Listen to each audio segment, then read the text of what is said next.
say we're taking on water, yeah, we're sinking now. Ciao les petits loups, bienvenue, welcome avec Taskiller85, j'espère que tout le monde va bien. Aujourd'hui, on devait aller dehors, voilà, et il pleut, il fait pas beau, c'est moche, c'est pas terrible, donc on va rester à l'intérieur et je vais vous parler d'une radiocommande. Ça changera un petit peu, une radiocommande pour voiture ou pour bateau, selon où vous l'utiliserez bien sûr. Juste avant de commencer, je vous rappelle que le concours permanent est toujours en cours jusqu'au 25 mars, donc tirage au sort le 24, et ce mois-ci, puisque là c'était au mois, il y a donc le pavot qui est toujours en lice puisque le dernier gagnant avait choisi autre chose que le pavot, on s'était arrangé tous les deux, salut mon Fab, et donc il y a toujours le pavot, les deux petits fers à souder, le S1012 et le SD60, ainsi que le smartphone Doogie V20. Donc vous avez encore jusqu'au 24 mars pour pouvoir participer et donc faire un petit achat sur Banggood en partant d'un de mes liens bien sûr, soit les liens qui sont sous la vidéo, soit les liens qui sont dans le tableau de coupons et promo. Donc c'est parti, on va parler de cette radiocommande eShine TX6. J'avais envie de tester, tout simplement. J'ai pas spécialement besoin puisque la plupart de mes voitures, que dis-je, toutes les voitures que j'ai essayées jusqu'à maintenant, étaient en RTR, donc prêtes à rouler, livrées avec la radiocommande, le récepteur et tout ce qui va bien. Il n'y a plus qu'à mettre les lipos et on roule. Donc cette TX6, elle est disponible en doré ou en bleu, comme vous avez pu le voir directement sur la boîte. Donc c'est ni plus ni moins qu'une des nombreuses copies de la Dumbo, vous le savez, même ZD Racing a beaucoup repris. D'ailleurs, la radiocommande de la ZD Racing EX07 s'est inspirée aussi de la Dumbo. Hein. On a à peu près le même style. On a toujours ce fameux bouton ici, le bouton qui est là. Mais vous allez voir, celle-ci a quelques petits trucs en plus. Je vous parle du prix tout de suite parce que cette radiocommande vendue avec le récepteur vaut une vingtaine d'euros, 20-25 euros selon si vous prenez entrepôt chinois ou entrepôt européen. Donc je vous mettrai bien sûr les liens dans la description pour ceux qui veulent aller voir de quoi il retourne. Donc on n'ouvre pas la boîte puisque je l'ai déjà ouverte, j'ai sorti tout ce qu'il y avait à sortir. Donc vous aurez cette petite notice qui vous explique les différentes fonctionnalités de la radiocommande et comment binder au récepteur. Donc bien sûr je vais vous montrer, je vais vous expliquer comment faire. Après, plus besoin de notice. Le récepteur, je vous le mets en photo vite fait parce que moi il est déjà monté dans la EX07. Pourquoi j'ai choisi cette voiture là? Parce qu'elle a une fonction frein à main, une fonction pour changer les différentes luminosités sur les LED et les différentes couleurs, donc elle a besoin de plusieurs canaux. Et cette radiocommande propose 6 canaux. Et ouais, c'est rare sur une radiocommande, sur les radiocommandes de base, j'ai envie de dire, à ce prix-là. Là, comme je vous ai dit, on est aux alentours des 20-25 euros et on a bien 6 canaux. Donc on a le throttle, bien sûr, le petit volant mousse. On a ce petit ergot ici sur le volant qui permet de piloter d'une main. Vous allez pouvoir filmer avec une main. Je vais pouvoir filmer avec une main et piloter de l'autre main, tout simplement. Donc sur certaines radios, on y arrive avec le volant, mais c'est vrai que là, c'est assez loin. Le petit ergot facilite vraiment les choses. Donc canal 1, canal 2, canal 3 ici, donc un interrupteur marche-arrêt, et donc ici je changerai les différentes couleurs sur les phares. Et canal 4 ici, un interrupteur de position, que là j'ai réglé sur le frein à main.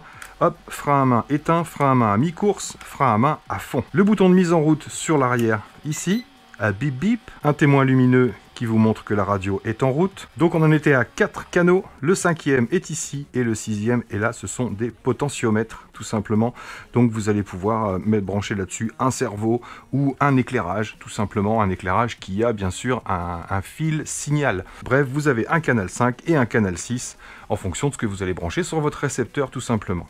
Toujours les boutons d'inversion pour la direction et inversion pour le throttle. Ça veut dire qu'une fois que vous avez relié votre récepteur sur le véhicule, si jamais quand vous tournez à droite, ça tourne à gauche, eh bien vous inversez ici le steering rev. On aura ici le bouton de trim pour l'alignement des roues. Et ici, un petit potard qui vous permet de mettre à fond sur l'amplitude des roues ou de baisser si vous voulez que ça tourne un petit peu moins. Et la même chose pour le throttle à côté.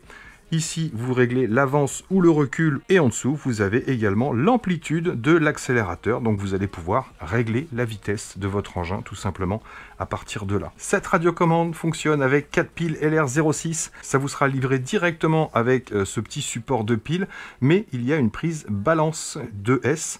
Ça veut dire que vous allez pouvoir mettre dans votre radiocommande une LiPo ou une Lion 2S tout simplement branchée ici par la balance. Donc moi, c'est ce que j'avais fait. On va pouvoir remettre le branchement d'origine. Tac.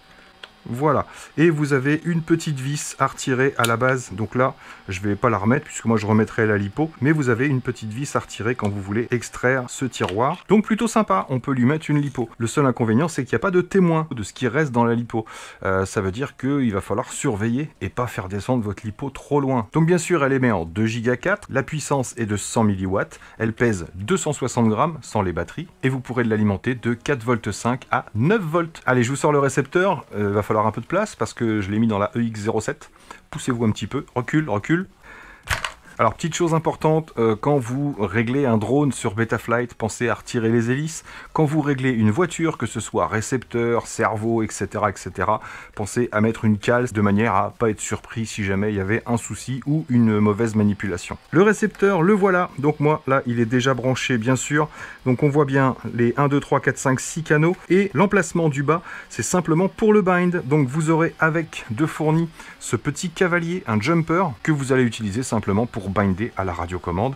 Comment ça se passe? Je vous explique ça tout de suite. Alors, vous allez devoir brancher ce jumper sur la fiche du bas. Donc dès que vous avez branché ça, que vous allez alimenter le récepteur, il va automatiquement se mettre en mode bind, c'est-à-dire qu'il va clignoter. Maintenant, j'allume la voiture. Tac. Et là, on voit bien qu'il clignote en vert. Maintenant, j'allume la radiocommande.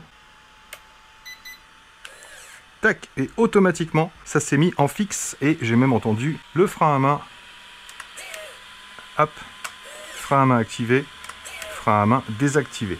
Donc bien sûr, on vérifie que tout fonctionne. Gauche, droite. Ici, tout va bien. On vérifie l'accélérateur et le frein. Donc j'y vais tout doucement. J'accélère. Ça va bien en marche avant.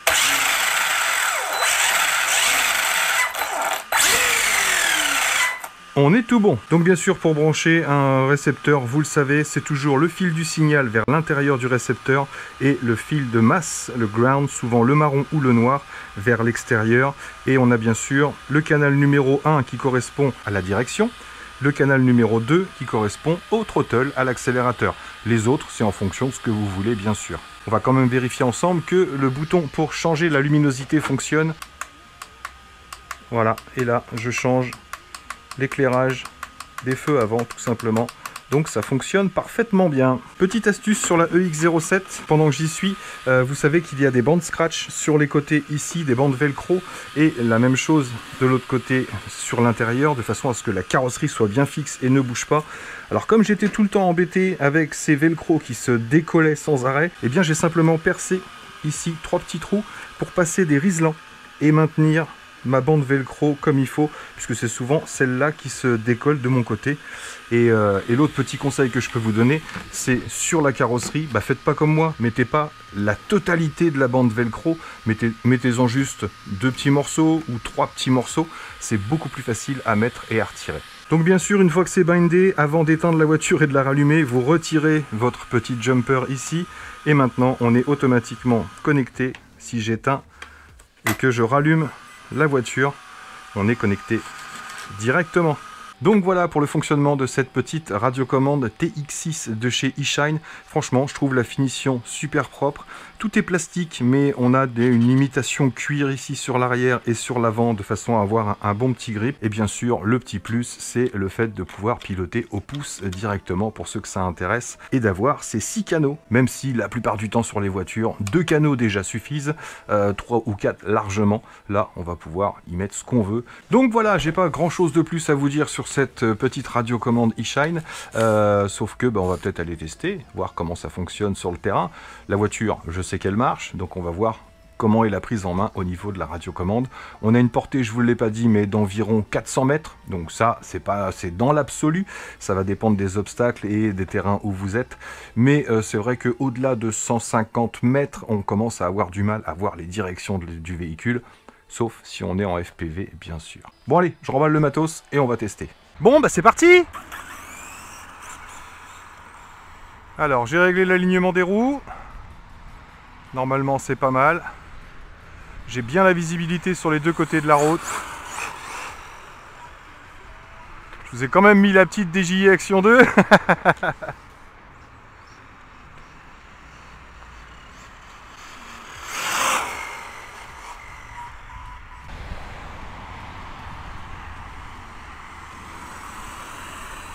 Coup de frein à main. Ça marche. Lumière. Ça marche. Faut que ça clignote. C'est parti.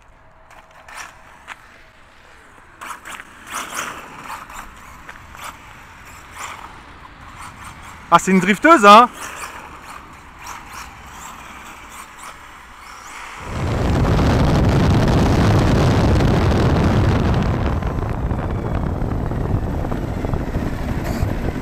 Bon, au niveau de la portée, pas de souci. Personne de l'autre côté.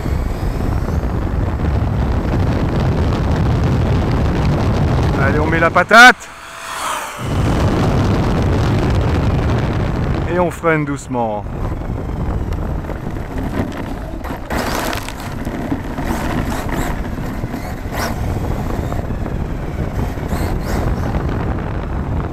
Ah, ça me perturbe les feux qui clignotent. Allez, on va remettre juste les feux fixes, là. Allez, roule ma poule.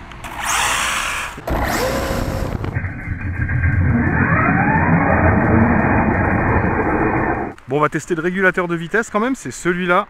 Donc je baisse à 25%. Et là, je suis à fond sur la gâchette.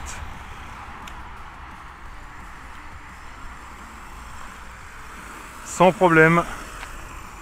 Ça fonctionne parfaitement bien. 50% de la puissance. Bon, déjà, 50% en 6S, c'est violent.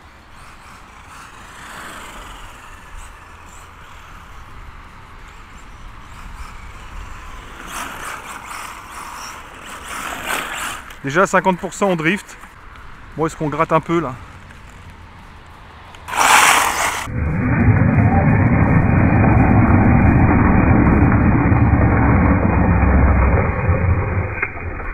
Ah je me suis fait caillouter.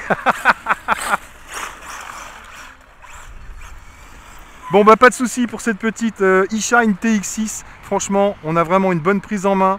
Ah, j'ai pas piloté d'une main, voir. Bon là j'ai pas beaucoup d'espace, mais c'est vrai que ça se manie bien,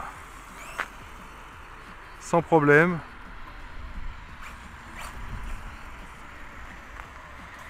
Donc ouais, pas de souci pour piloter d'une seule main.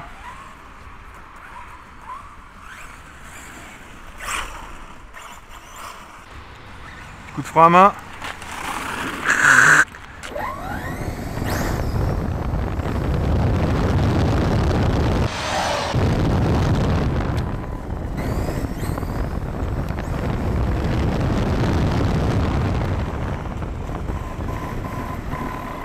Yep les amis, donc voilà pour le test de cette petite TX6 e-Shine.